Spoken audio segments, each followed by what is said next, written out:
자, 그러면 말씀을 나누고 함께 기도하는 시간을 가져보도록 할 텐데, 일단 오늘 설교 본문을 말씀드리면 이사야 55장 6절에서 9절이 되겠습니다. 다 같이 이사야 55장 6절에서 9절을 함께 읽어보도록 하겠습니다. 너희는 여호와를 만날 만한 때에 찾으라. 가까이 계실 때에 그를 부르라. 악인은 그의 길을, 불의한 자는 그의 생각을 버리고 여호와께로 돌아오라. 그리하면 그가 긍휼히 여기시리라. 우리 하나님께로 돌아오라. 그가 너그럽게 용서하시리라. 이는 내 생각이 너희의 생각과 다르며 내 길은 너희의 길과 다름이니라. 여호와의 말씀이니라. 이는 하늘이 땅보다 높음같이 내 길은 너희의 길보다 높으며 내 생각은 너희의 생각보다 높음이니라. 아멘. 자, 저는 방금 우리가 함께 읽어본 이 이사야 55장 6절에서 9절을 가지고 오해는 제법 위험하다, 이와 같은 제목으로 잠시 말씀을 나누고 함께 기도해보는 시간을 가져보려고 합니다. 시작하기에 앞서서 오해에 대한 짧은 이야기를 하나 먼저 드려보겠습니다. 일평생 동안 서로 사랑하면서 살아온 노부부가 있었다고 합니다. 이 노부부는 다정히 앉아서 빵을 먹으려고 합니다. 이전과 같이 평생 해온 그대로 빵의 중간 부분은 남편의 몫으로, 그리고 빵의 가장자리는 아내의 몫으로 나눕니다. 아내는 자신의 속마음을 처음으로 남편에게 쏟아냅니다. 여보, 저는 사실 빵의 중간 부분을 너무 먹고 싶었는데 내가 좋아하는 부분을 여지껏 한 번도 먹지 못하고 당신한테 양보한 거예요. 그러니까 이번에는 남편이 깜짝 놀라면서 말합니다. 사실은 지금까지 자신이 제일 좋아하는 빵의 가장자리를 아내에게 양보해 왔기 때문에 그렇습니다. 이해가 되셨습니까? 서로 양보하다가 보니까 자기가 좋아하는 부분을 상대방도 좋아할 줄 알고 양보한 거예요. 상대방을 위한 말과 행동이었지만 제대로 그 사람을 이해하지 못하고 오해했을 경우에 서운함이 생길 수 있다는 겁니다. 이 정도의 오해라면 제목과 같이 위험한 것은 아니겠지만 상대방을 조금 더 알면 오해는 확실히 줄어들 수 있을 거다라고 생각이 됩니다. 하나님에 대해서도 우리는 제법 많은 오해를 합니다. 아니, 사실은 오해를 할 수밖에 없어요. 우리가 하나님을 많이 알아도 부분적인 알매 불과하기 때문에 그렇습니다. 제한적인 알매 불과하기 때문에 그렇습니다. 우리가 아무리 하나님의 모양과 형상으로 창조가 되었다라고 해도 죄를 지어서 타락한 이후로 우리의 이성도 타락했기 때문에 하나님에 대해서 온전히 알 길이 없어요. 그러니까 오해할 수밖에 없다. 그래서 그런 말을 많이 하죠. 내가 알고 믿는 하나님은 이런저런 하나님이야, 이렇게 말을 할 때가 많이 있습니다. 대표적으로 내가 알고 믿는 하나님은 사랑의 하나님이라고만 오해해서 공의와 정의의 하나님이라는 사실을 인식하지 못하고 받아들이려고 하지도 않는 경우가 있습니다. 내가 아는 하나님은 결코 무서운 하나님이 아니어서 실수도 용납해 주시고 용서해 주실 거야. 그러니까 내가 지금 이렇게 살짝 행동해도 괜찮을 거다라고 믿어. 아니야, 내가 아는 하나님은 너무 무서운 하나님이야. 공의와 정의의 하나님이야. 그래서 냉철하고 냉정하시기 때문에 내 임의대로 무엇인가를 하는 건 불가능해. 이렇게 되면 신앙이 상대적으로 경직되고 소극적이 될 것이며 수동적이 될 수도 있습니다.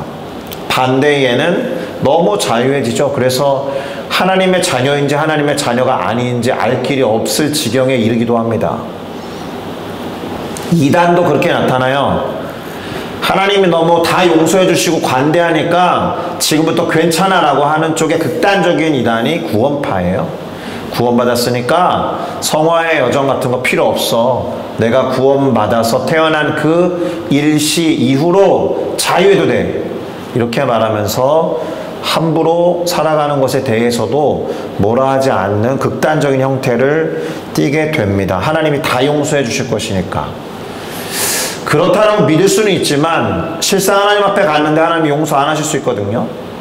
하나님에게 달려있는 전적인 권한입니다. 자, 그러니까 사실은 우리가 하나님을 어떻게 인식하느냐에 따라서 신앙에 임하는 태도가 달라질 수 있어요. 자, 그러면 대단히 중요한 질문이 하나 떠올라야 합니다. 우리는 하나님에 대한 인식과 알을 어디에서 얻고 또 누구로부터 어떻게 배우는가? 교회에서 배우죠. 교회에 있는 사람들을 통해서 배웁니다. 그리고 그것이 목사가 됐든 선교사가 됐든 전도사가 됐든 메신저들에 의해서 던져지는 어떤 메시지를 통해서 하나님에 대해서 배우게 됩니다. 그리고 가장 중요한 채널은 성경일 겁니다. 마땅히 그래야 하는 것이 맞고요. 그런데 그것도 완벽하지 않습니다. 성경이 완벽하지 않다는 뜻이 아니에요. 성경을 바라보고 해석하는 우리의 지적인 능력과 그 폭이 연약하기 때문에 온전하지 않다라는 뜻입니다. 언제나 해석의 문제가 있기 때문에. 해석이라는 것 자체가 사실은 오해와 이해가 이렇게 구별하기 힘든 상태로 버무려져 있는 상태라고 볼 수 있거든요. 그래서 조심하고 또 조심해야 하는 게 맞습니다. 그래서 어떤 태도가 필요할까요? 하나님을 온전히 알기 어렵다라는 것을 사실 인정해야 합니다. 이것도 극단적으로 빠지면 안 돼요. 알 수 없어. 인간이 아는 건 불가능해. 그걸 뭐라고 불러요? 불가지론이라고 불러요. 오늘날 뭐 비슷한 예는 아닐 수도 있는데요. 어떤 정치적인 현상이 벌어졌을 때 분명하게 시시비비를 가릴 수 있는 영역임에도 불구하고 양비론을 택하는 경우가 있습니다. 이쪽도 잘한 거 없잖아. 예. 그거는 알 수 없어 라고 말하는 태도와 별반 다른 게 아니거든요. 그래서 양비론이라고 부르는 이유가 있습니다. 양비론이 좋은 태도가 아닐 수 있기 때문에 그렇죠. 어쨌든 하나님을 온전히 알기는 어렵다라는 것을 인정해야 한다. 그리고 오해나 그릇된 판단은 우리의 불완전함, 온전하지 않음으로 인해서 필연적인 것일 거다. 요렇게 인정하는 게 필요한데요. 그렇기 때문에 겸손해야 하는 겁니다.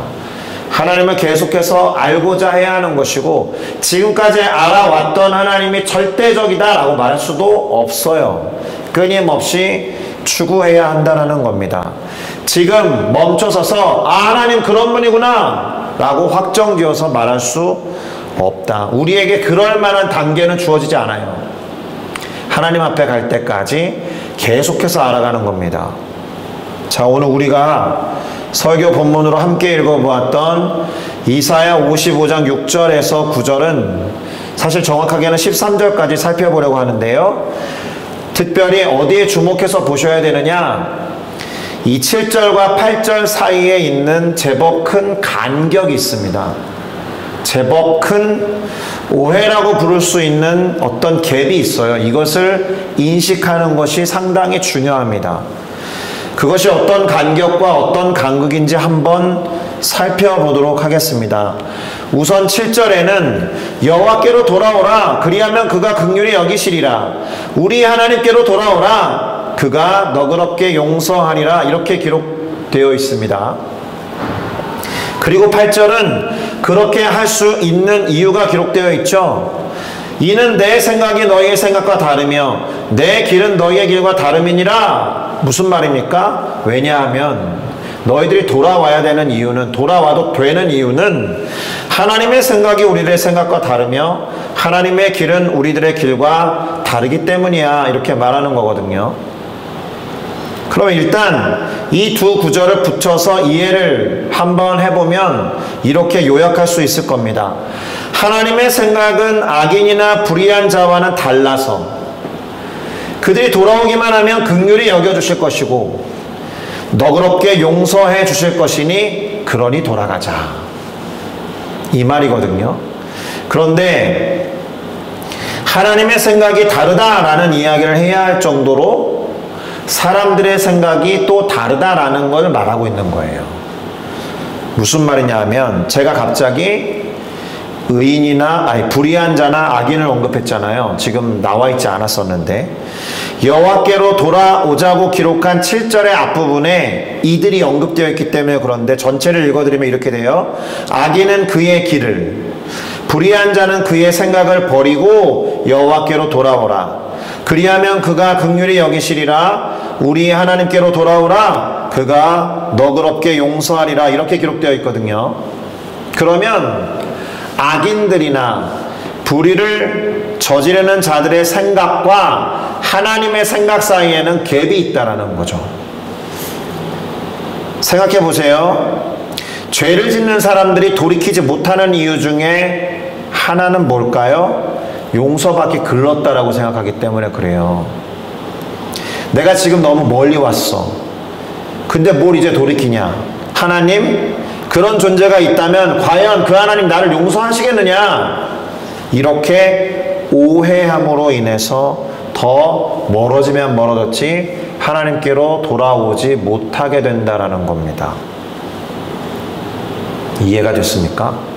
그 7절과 8절 안에 하나님은 인간들의 생각, 특별히 악인이나 의롭지 못한 사람들의 생각과 다른 생각을 갖고 계셔서 돌아오기만 하면 된다라는 게 하나님의 입장인데 악인들과 불의한 사람들은 돌아갈 생각조차 못할 정도로 엄청난 생각의 간극이 존재한다라는 겁니다. 그런데 7절의 앞구절, 곧 6절이 뭐라고 기록하고 있는지 아세요?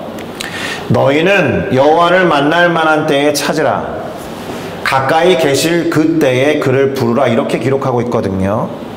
근데 만약에 악인이라든가 불의한 자가 이와 같은 말을 들으면 어떨 것 같아요? 나는 지금 여호와 하나님을 만날 때가 아니다. 여호와 하나님은 나 같은 죄인으로부터 멀리 계실 거다. 이렇게 생각하기 쉬울 거다라는 거예요. 아니면 하나님이 멀리 안 가시더라도 죄인 스스로가, 악인들 스스로가 하나님으로부터 멀어지겠죠. 도망치겠죠. 숨겠죠. 그러면 그 생각이 맞겠느냐 이런 거예요. 나는 지금 여호와 하나님을 만날 때가 아니야. 나는 지금 여호와 하나님으로부터 도망갈 때야. 여호와 하나님은 나 같은 죄인으로부터 멀리 계셔 라는 이 생각이 옳으냐? 어떻게 생각하십니까? 여러분, 만날 만한 때가 언제일 것 같아요? 그리고 그분이 가까이 계실 때가 도대체 언제일 것 같아요? 만날 만한 때라는 말은 이미 만나고 있을 때입니까? 아닙니까? 안 만나고 있을 때예요. 그러니까 만날 만한 때에 만나라라는 것은 이미 만나고 있는 사람들을 향한 얘기가 아니다라는 겁니다. 이미 함께 있는 사람들에게는 가까이 계시고 멀리 계시고의 어떤 하나님과의 거리를 이야기할 필요가 없어요. 맞죠? 오히려 그렇기 때문에 만날 만한 때에 찾고 가까이 계실 때에 부르라 라고 하는 것은 누구에게 그렇게 하라는 거예요? 악인들 그리고 불의한 자에게 그렇게 하라는 것과 같습니다. 이게 대단히 역설적이게도 악인의 때, 불의한 때가 사실은 하나님을 만날 때라는 거예요. 조금 더 확장해서 말해보면 내 상태가 좋지 않을 때, 힘들고 어려울 때, 외롭고 지쳐있을 때, 더 확장해서 말하면 하나님이 느껴지지 않을 때, 하나님이 침묵하실 때, 멀리 계신 것 같을 그럴 때가 만날 만한 때라는 이야기예요. 역설적으로 말하면. 그렇지 않습니까? 이미 하나님을 만나고 있고 하나님과 가까이 지내고 있는 사람에게 할 말이 아니잖아요, 이게. 하나님을 정말 그럴 때 찾아야 한다라는 겁니다. 예를 들어 볼까요? 아담과 이브가 죄를 범했을 때 하나님은 누구보다도 가까이 계셨습니다. 오히려 그들을 부르셨습니다. 이 말은 아담과 이브가 죄를 범한 그 순간이 그 어느 때보다도 하나님을 만났어야 할 때라는 뜻이에요. 하나님, 제가 하나님이 하지 말라고 한 것을 범하고 말았습니다. 저를 도와주세요라고 하나님을 그 어느 때보다도 불렀어야 하는 때라는 거예요. 그래서 저는 지금도 생각해요. 아담과 이브가 그때 숨지 않고 감추지 않고 정직하게 말하면서 하나님을 찾고 하나님을 만났다라면 어떻게 됐을까? 아마 인류의 역사는 달라졌을 거다라는 생각이 듭니다. 물론 하나님을 무서워했는지도 모릅니다. 그런데 저는 그것이 오해라고 생각합니다. 오해. 그렇게 오해하는 것이 대단히 큰 결과로 나타나서 전 인류가 죄의 구렁텅이에 빠져들게 된 거예요. 그래서 하나님의 생각과 우리의 생각이 다르다라고 말씀하신 겁니다. 우리의 길과 하나님의 길이 그래서 다르다라고 말하는 겁니다. 오늘 본문이 말하는 바와 같이 이사야 55장 8절에서 9절이 말하는 바, 내 생각이 너희의 생각과 다르며 내 길은 너희의 길과 다르다. 어떻게? 하늘이 땅보다 높음과 같이 내 길은 너희의 길보다 높으며 내 생각은 너희의 생각보다도 높다. 이렇게 말씀하신 겁니다. 조금 더 오늘 설교 본문이 속한 이사야 55장 후반부를 더 살펴볼까요? 이사야 55장 10절에서 11절을 보니까 내 입에서 나가는 말도 이와 같이 헛되이 내게로 되돌아오지 아니하고 나의 기뻐하는 뜻을 이루며 내가 보낸 일에 형통함이니라. 그러면서 비유로 말씀하신 것이 무엇이냐 하면 비와 눈이 하늘로부터 내려서 다시 하늘로 그냥 바로 되돌아가지 아니하고 땅을 충분히 적셔서 소출이 나게 하고 싹이 나게 하여 파종하는 자에게 종자를 주며 먹는 자에게는 양식을 줌과 같이 하나님 당신의 입에서 나가는 말도 그렇게 헛되이 당신에게로 그냥 돌아가지 않는다라는 겁니다. 하나님이 행하신 말이 죄인인 인간들에게 악을 행하는 죄인들에게도 역사하시고 역할을 충분히 하시고 땅에 떨어지지 않고 열매 맺는다라는 뜻입니다. 나머지도 한번 볼까요? 이사야 55장 12절에서 13절인데요. 제가 읽겠습니다. 너희는 기쁨으로 나아가며 평안히 인도함을 받을 것이요 산들과 언덕들이 너희 앞에서 노래를 바라고 들의 모든 나무가 손뼉을 칠 것이며 잣나무는 가시나무를 대신하여 나며 화석류는 찔레를 대신하여 날 것이라. 이것이 여호와의 기념이 되며 영영한 표징이 되어 끊어지지 아니하리라. 아멘. 너희라는 자리에 악인이나 죄인을 넣어도 된다는 뜻입니다. 하나님을 찾고 하나님을 부르고 하나님을 만날 만한 때에 만나게 되면 기쁨으로 나아가서 평안의 인도함을 받을 것이다. 그런 뜻입니다. 하나님의 뜻은 악인들과 죄인들인 인간이 당신에게로 돌아오는 것이기 때문에 구원받는 것에 있기 때문에 지금이 하나님을 만날 만한 때라는 이 이야기는 지금 죄 가운데 있는 사람에게 해당되는 이야기니까 하나님을 오해해서 도망가거나 하나님으로부터 멀어지거나 숨어서는 안 된다라는 겁니다. 우리는 하나님에 대해서 오해합니다. 그리고 교회나 공동체에 대해서도 오해해요. 사람에 대해서는 뭐 말할 필요도 없죠. 다시 말씀드리지만 우리 모두가 부족하고 연약한 존재이기 때문에 온전하게 생각하고 온전하게 판단하지 못한다라는 점에서 오해는 필수적인 겁니다.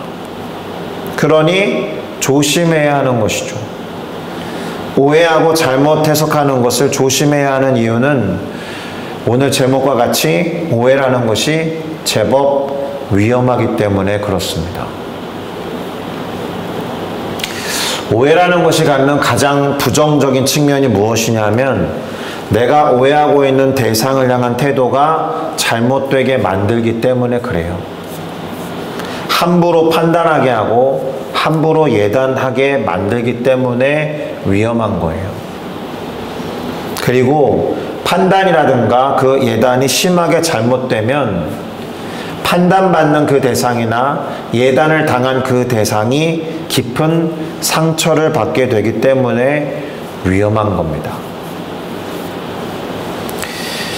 프랑스의 작가 까미가 오해라는 작품에서 이런 내용을 소개한 적이 있습니다. 한 어머니가 남매를 기르고 있었어요. 아들은 어린 시절에 가난한 생활을 못 견뎌서 집을 나가버립니다.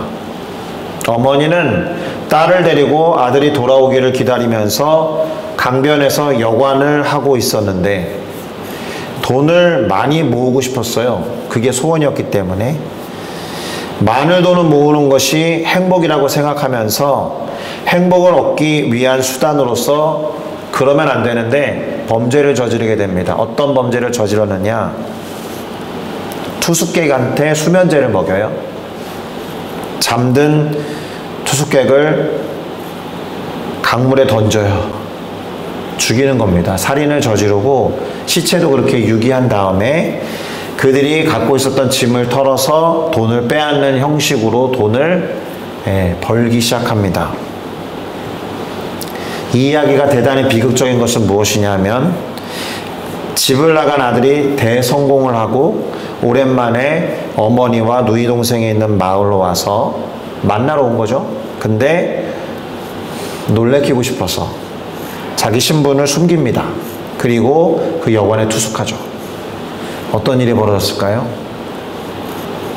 그 어머니는 자기 아들인 줄 꿈에도 모르고 늘 하던 방식으로 그날 밤에 수면제를 먹여서 자기 아들인 줄도 모르는 그 사람을 강물에 던져버렸습니다.